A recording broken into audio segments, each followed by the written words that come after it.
All right. Yeah, this is a kind of, I don't know, off the cuff. I haven't really got all of my notes together in the same place. I've got a lot of shiz, as it were. But I think potentially what I'll do is whiz through some sound bites, as it were, some food for thought, and then maybe I'll do a members only with like a lot more stuff. So that being said, I should turn on the live chat instead of the top chat because, like I say, off the cuff, last minute ish. And hi, Martin, and let's get on with it, I suppose. Right, so yeah, when I say I don't have all the notes, like some of them are in my brain. So firstly, I guess we should consider what is evolution, what is Darwinianism, let's just make a start and wing it, as I say. Okay, so macroevolution is what we're going to be looking at. Microevolution is consistent with God's account of creation. Microevolution, in a nutshell, although potentially it wouldn't be in a nutshell. For example, viruses have an ability, an innate, if that's the right word for here, let's not get too sciencey, but it's an innate ability to become resistant to successive, consecutive even, strains of antibiotic, which are designed to fight the same virus, and it just becomes adept at overcoming resistance. That's a form of microevolution. It evolves, as it were, into a stronger virus, able to withstand, probably jump tall buildings, etc. Another one is birds. Birds are often, over successive generations, observed, which is a key thing for evolution. It must be observable to adapt, for example, their beak shape or their, I don't know, their wingspan, potentially, like small features of the same bird, which remains the same, at least the same family, like the same bird, but they evolve into birds with smaller beaks, bigger beaks, longer beaks, whatever. Like, because this is not what we're focusing on. I do know stuff about it. I just don't know, like I'm taking a test and I haven't got my notes. So on the other end of the scale is macroevolution, which are changes so big as to be readily observable. A change of kind is what we're thinking of, a change of kind. So, for example, a fish evolving somehow into a human, a monkey evolving, changing ostensibly into, like through successive generations, of course, a human being. As Christians, I may get onto theological evolution at some point, but as Christians reading the Bible and interpreting it as factual, we do not see case at all whatsoever for lower life forms. I don't want any SJWs commenting. I don't mean they're of less value. Well, I mean, there is no case to be made for some microscopic blob of bacteria evolving into life as we know it within the biblical account of creation and God's subsequent comments, as it were, on matter. So, because I have some notes on the computer and some here, Darwinianism, I just don't want to get this like incorrect, I guess. So Darwin himself, Charles, was a naturalist, a British naturalist. That's not to be confused like with the modern usage. It's not a nudist. He studied nature. I don't know what he did in his spare time, actually. He first proposed a scientific theory of how life could have evolved, because, of course, theory suggests that it's a hypothesis, and it's because it's scientific, it's awaiting disproval or, rebuttal. So he spent 5 years traveling aboard Her Majesty's ship Beagle, studying different adaptive patterns within just nature, as it were.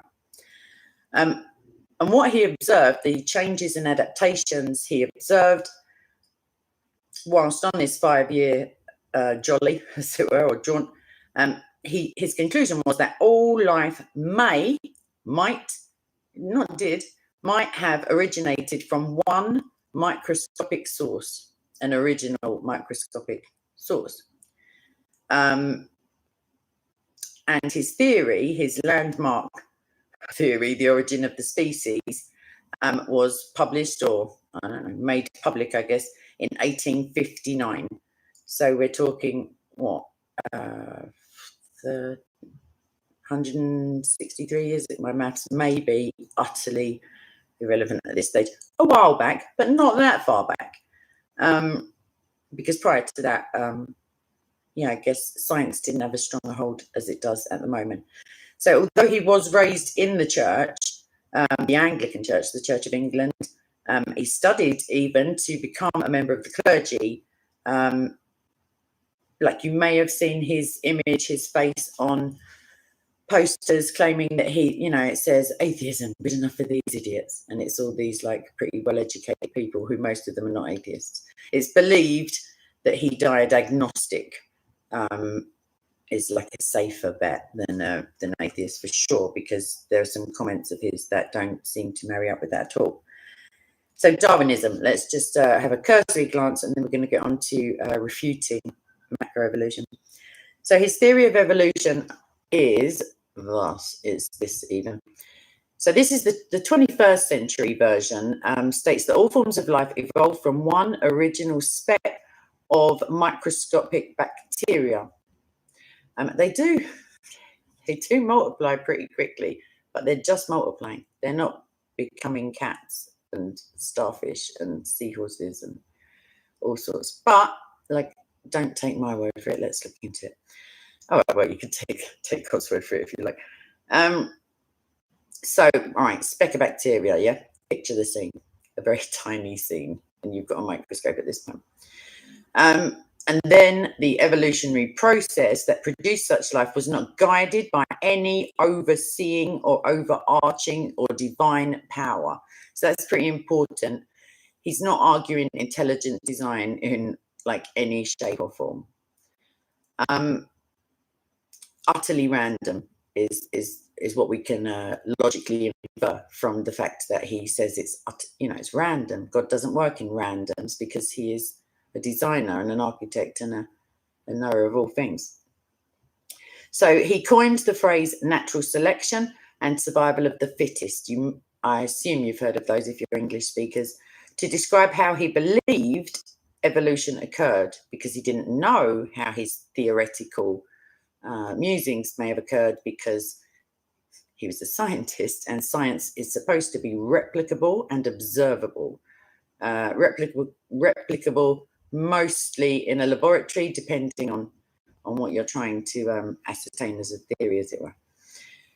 Anywho, survival of the fittest, natural selection, to describe how he believed evolution occurred. And he taught that every species of life, in order to survive, was compelled to evolve and adapt. Nature singled out for extinction, he believed, those species that were not able to evolve or adapt, hence the compelling part, and selected, which sounds to me like some sort of intelligence behind it, but it's really not, selected for survival those that were able to adapt, overcome, strive, I don't know, whatever they're supposed to be doing there. So the phrases singled out and selected may, like they just did with me, imply, if not a divine power, but an overseeing, pretty darn powerful power, like as a guide to this process at least. They're not supposed to, it's just a kink of language, as it were. So Darwinism as a theory stands firmly within the belief that the work done in nature through evolution was utterly random, completely accidental, actually, and accidentally resulted in all life forms that we see today.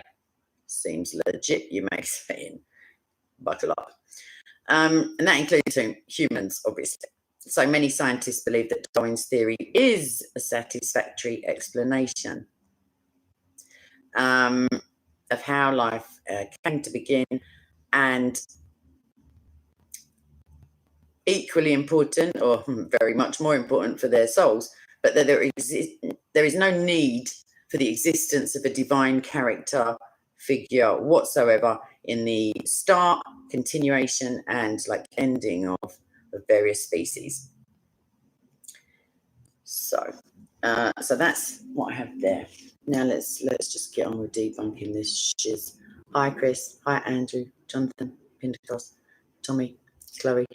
That's all I can see. I'm so sorry on the screen. Everybody, even. Right, let's have a butcher's, as we say in London. Okay. Timothy, guard what has been entrusted to your care. Turn away from godless chatter and the opposing ideas of what is falsely called science. That's a Bible quote from 1 Timothy 6:20. So the phrase science, falsely so called, or, however, falsely called science. It depends if you're KJV or not. Within that verse, would, it utterly does apply to evolution, which is the science, like it's a scientific theory and is contraindicative. It goes against what God says, so therefore false. Let's have a look. There shall come in the last days scoffers, walking after their own lusts, and saying, where is the promise of his coming? But since the fathers fell asleep, all things continue as they were from the beginning of the creation. So you catch that one. All things continue as they were from the beginning. For this they willingly are ignorant of the world that then was, being overflowed with water, perished, e.g. the flood.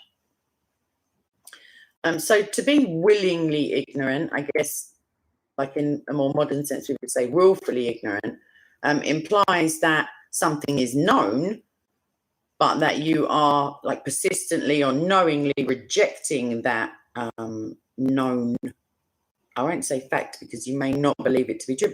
Either way, you're willfully ignoring it, potentially not giving it any serious consideration. So they know of the flood, like they knew about it. But they close their minds to an honest, integrative, investigative, search for knowledge about it. And we can go into that another time because I know that Bob has an interesting little theory to go with the other ones he's racking up. Either way, let's get on to the science. Righty-ho. No one has ever observed evolution. And every time I say evolution, henceforth, going forward, as it were, I mean to say macroevolution. So there is no transitional fossils, which is pretty interesting. Like archaeologically, there's no stage 2 fossils to be found. There's no in the middle of changing. There's no the fins have dropped off and now they've got whiskers and there's a tin of kitty cat there. Nothing like that. Evolution has either to be drawn, illustrated, or animated. You may notice that anything, I guess you may be thinking of the kind of monkey, through the Australopithecus and the Cro-Magnon man and the yada yada to some dude in a suit. I think that's Fatboy Slim. But whatever, that picture of them, standing upright, etc. But that's wow, you heard it here first. It's not a photograph. But yeah, there are no even observation with the eyeball, but things must be created to illustrate points, literally illustrate the points, which means that it's only true philosophically within a virtual world, like if I'm not getting too metaphysical already, or somebody's imagination, or the imagination of a man who died long ago, having woken up in cold sweats over this theory that weren't that hadn't been at the time to his satisfaction Darwin's proven by any means. Excuse me. That's out of the way. That's that part. There are, of course, like I said, sound bites. The human body, the system of the human body proves in itself, so we're like, I guess, a microcosm, like a small snapshot picture of some pretty wondrous and fearfully made processes. But the human nervous system, body system, proves evolution to be false. So there are 10 within us, there are 10 interdependent. They don't rely on, like, they are functioning alone, as it were, side by side, systems that exist within us. That's factual, that's observed, that's, that's a scientific fact. All of them, all of these 10, excuse me, all of the 10 cannot function unless the other 9 are already functioning. Like, try and get your head around that little conundrum for a hot second, and then try to answer the question, which of those developed first? If we came from bacteria, like, it's a pretty, like, statistically or mathematically, it's to the power of 10. Like, it's a big number, like the possibility or probability of them all, wow, or 9 at least, I guess, just spontaneously, like, coming into existence, evolving into their current form, and all, like, the prime optimum circumstances for the other one to also pop up and start working is like that. I think that's a mathematical term anyway. How would any of them start on their own? They couldn't, but they are they're interdependent in as much as in order to work. So that's another thing you might want to get your little nut around, as it were. The other thing, I guess, is in that picture that I just, like, even descriptively butchered for you all. There's a chimpanzee, because now I'm looking at it. There's a kind of, like, upright chimp. He hasn't got much hair on his arms, bless him. Looks a bit depressed. There's another guy, like monkey, who's a bit taller, a couple of little cavemen. And then there's, like, a naked guy. He's fully evolved, as it were, but not to Top Shop or Top Man, or any other stores that are available for gentlemen. The point I'm getting to is there are millions of chimpanzees around. I hope there's millions of them. Like, who knows? Someone might comment there's 73 left in the jungle somewhere and 2 in the zoo. Either way, lots and lots of them.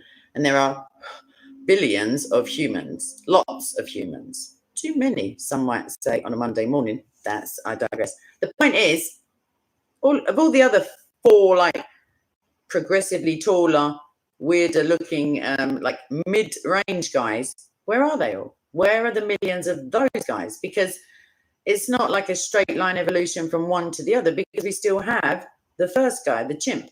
So where are the others? That's just a question, I guess. That's one of those. Let me just okay Jordan's comment, because I don't seem to have any admins. But let's carry on even without them. God bless their little cotton socks. Right.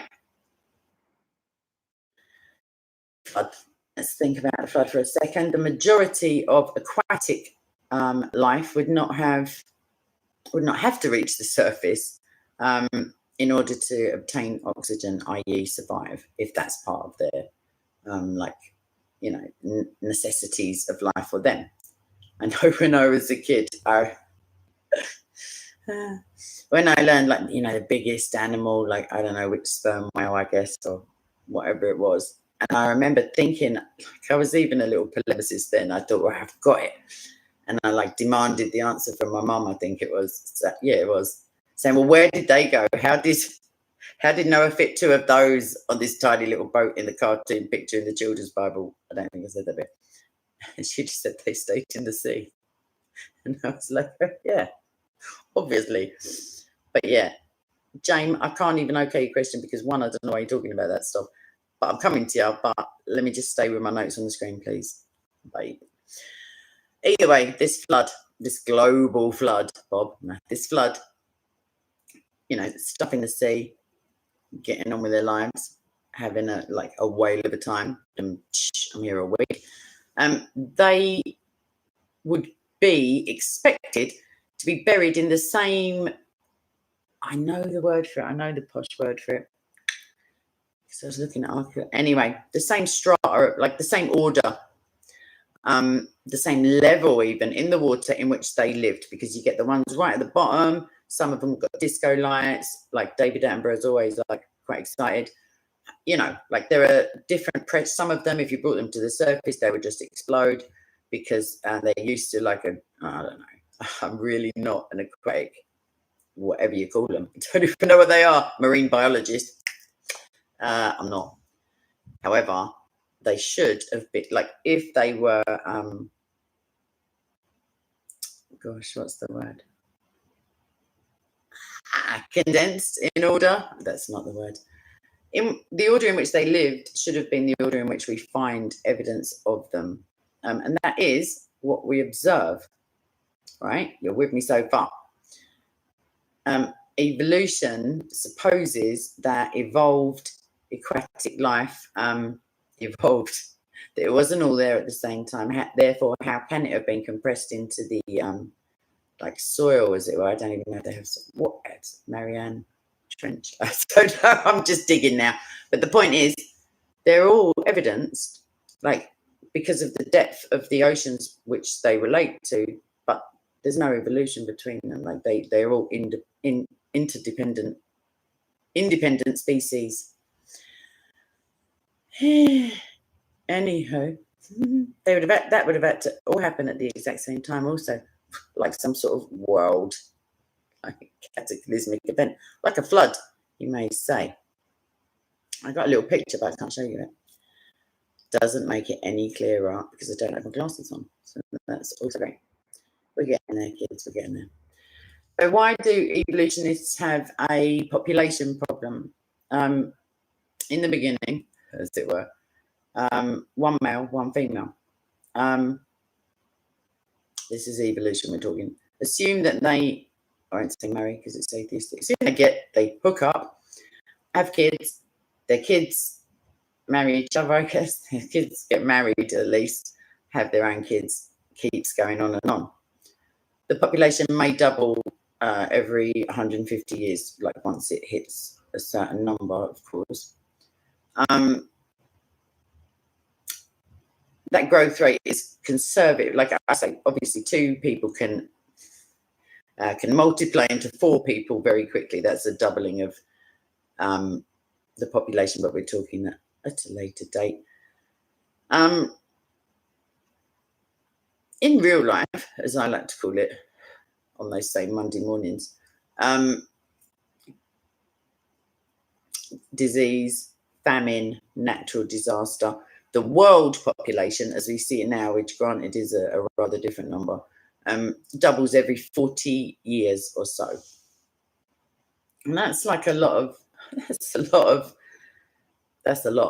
me just put it that way. After 32 doublings, or increases of 100% each time, that would take like 4,800 years. The world population would have reached almost 8.6 billion. And that's 2 billion more people than the current population that we have, which is around 6.5.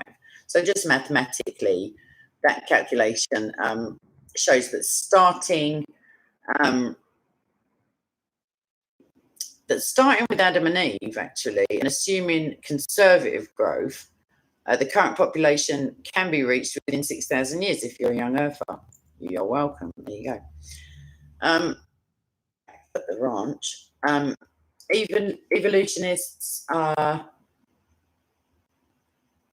us that humans have been around for hundreds and hundreds of thousands of years, because they include within their humanity, like their broad definition of humanity, I don't know, like what's the word for them?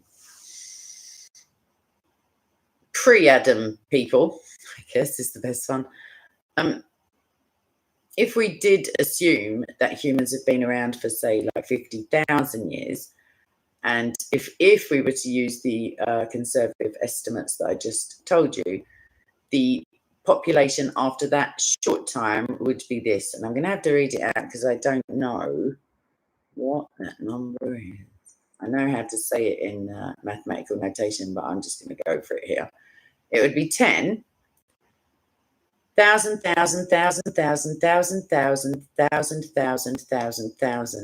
Take breath. Thousand.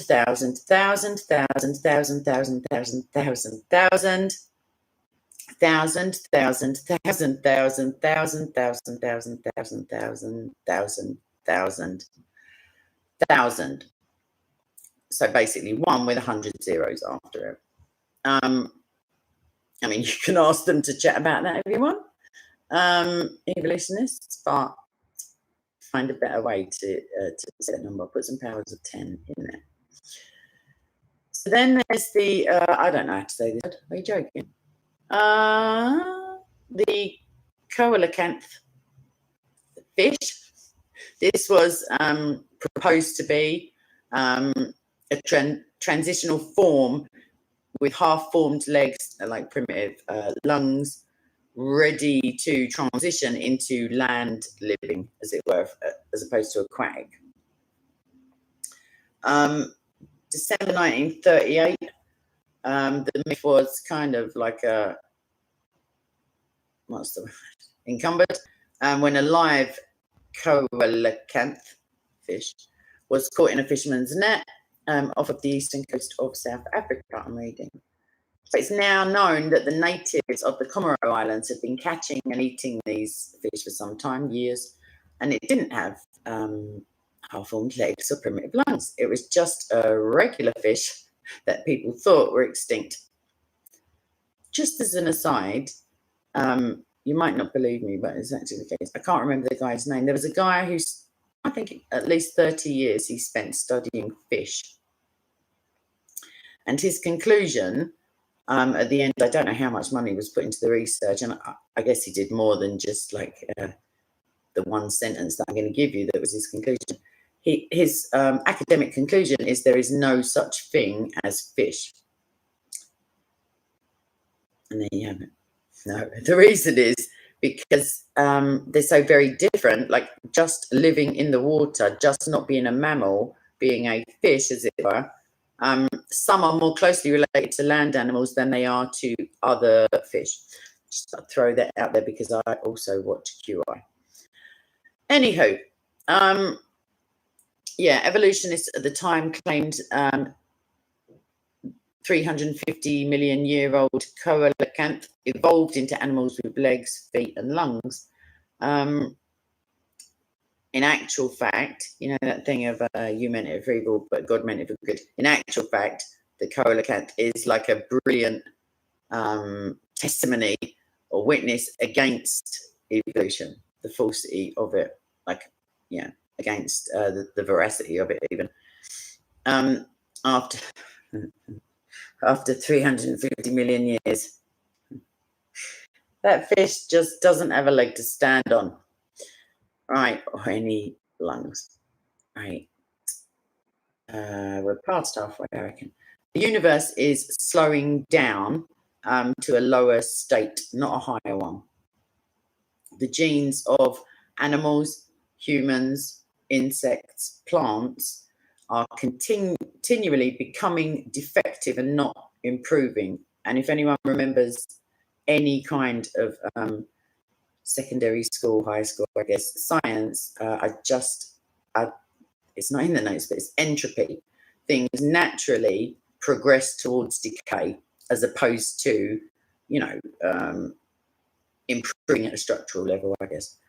So species are becoming extinct. They have many species have become extinct. They're not evolving, that's for sure. They are becoming extinct. It was supposed to be evolve or go extinct, but we only see the extinction. Order always moves into chaos. I can use my housework as testimony for that, if you like, but like just things become more disordered. They don't become more ordered without human or divine intervention. I just got depressed about my housework. So, the second law of thermodynamics is kind of the converse of that. It's that order cannot flow from chaos. complex, live, like real-time organisms cannot rearrange themselves into an organism of a higher form, as evolutionists claim. They may claim, I may claim I've won the lottery. I haven't. So it's scientifically backwards, you see. It contradicts the second law of thermodynamics, which I've got no reason to disbelieve. Just because it's scientific doesn't mean it's false. It's just, if it's false, it means it's false. It's never been proven wrong anyway, so that's the benchmark of a good scientific theory.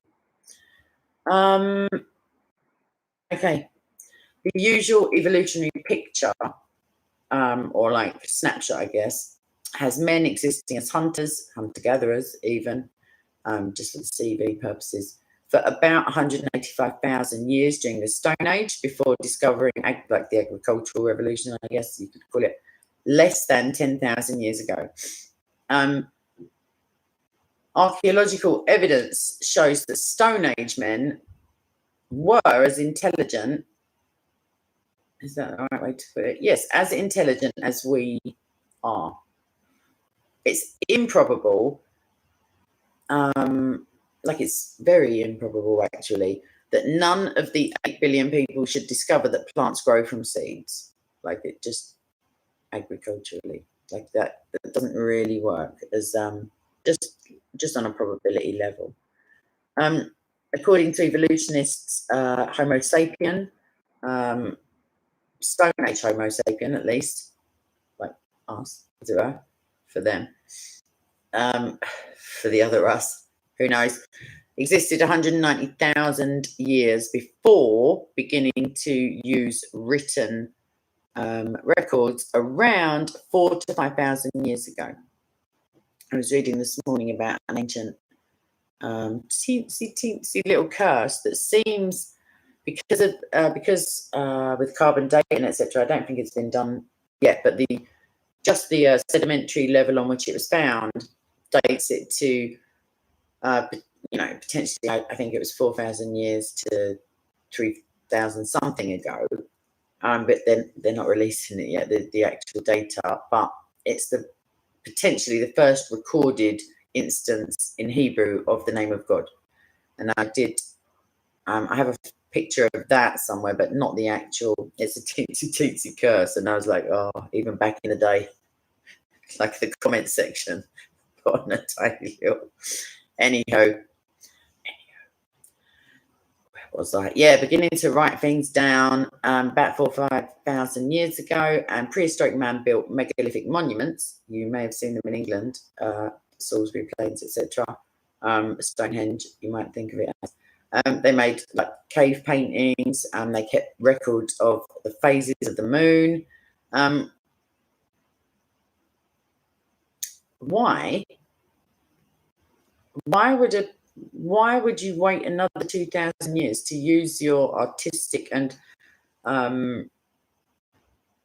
obvious, like, left brain, I guess, activity, and right, before you start keeping written records, like a pictorial, like, why? It's just one of those questions that evolutionists I guess they'd say they evolved into it, but they're the same Homo sapien, Stone Age Homo sapien. Get in there, bro, get in there. Right, Homo sapiens, you know them, I know them, we love them. The evolutionists say that they existed for at least 185,000 years before the agriculture began, which I just mentioned in the last point, when the world population was roughly between 1 and 10. That is very roughly, obviously, 1 and 10 million. All that time, they were burying their deceased, I say loved ones, but if they're like us, they may not have really cared for them at all. Like, glad they're gone.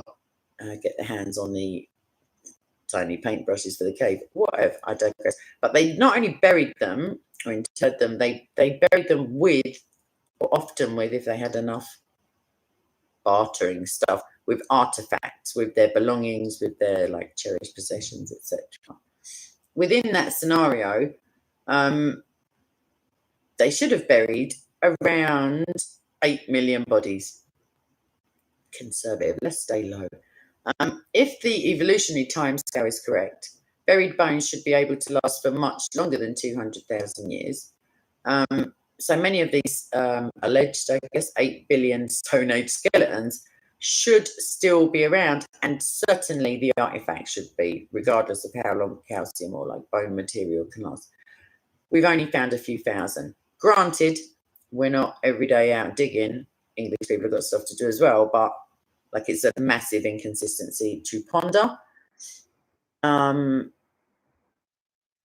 then I guess I just say something on like the evolutionary certainty that the age of the Earth is not. It's one of those things. Like I am not a young Earther necessarily. No, I'm not. Because of the Bible, like because of the case I can make. However, in 1770, this is evidence of microevolution, I suppose. In 1770, they thought the Earth was 70,000 years old. In 1905, they said it was 2 billion years old. Now, bearing in mind, like the cocksure, arrogant, sort of smug nature of, like, I can imagine them making these proclamations. They were certain. Like, they weren't just going, oh, I don't know, about 2 billion. No, if there's like a year attached to it, they came out and they go, you know what? Or whatever they said. 1905, they said it's 2 billion years old. They said, suck it up, get an helmet, whatever they said to the people who went, what? 64 short years later, in 1969, you may remember the moon. I don't want to get into conspiracy. The moon landings. They brought back some rock, and they said, oh, they're 3.5 billion years old. And then that became the official age, 3.5 billion. And today, which is only another, 53 years later, as it were, it's now 4.6 billion. So, like, who knows how old it will really be, like within 20 short years. Not 4.6 billion and 20. It's one of those scenarios. So, I mean, let's think about this. I guess all of those points together really refute evolution in the sense of its foundation is not science. Like it's like I briefly alluded to at the beginning. Darwin himself admitted to waking up in cold sweats because the human eye and the duck-billed platypus were two things he mentioned that he could not fit into his theory, and that literally woke him up in sweats. He also, I think, there are quotes that are attributed to, I don't know, Einstein that are just so not, but he did, Darwin, intimate that if his theory hadn't been proven within a century, to just bin it off, bruv. I mean, he didn't put it like that. He said, get rid of it. So, I mean, evolution is just the best alternative anyone's come up with who is rejecting the supernatural, i.e. divine origin of the universe. The Bible does say that nature is evidence of divinity, like of a creator, of God, and that no one's going to have a leg to stand on. An excuse even come judgment day. No one's going to have a leg to stand anyway. Everyone's going to be kneeling and confessing. But, like those are things to ponder for you anyway.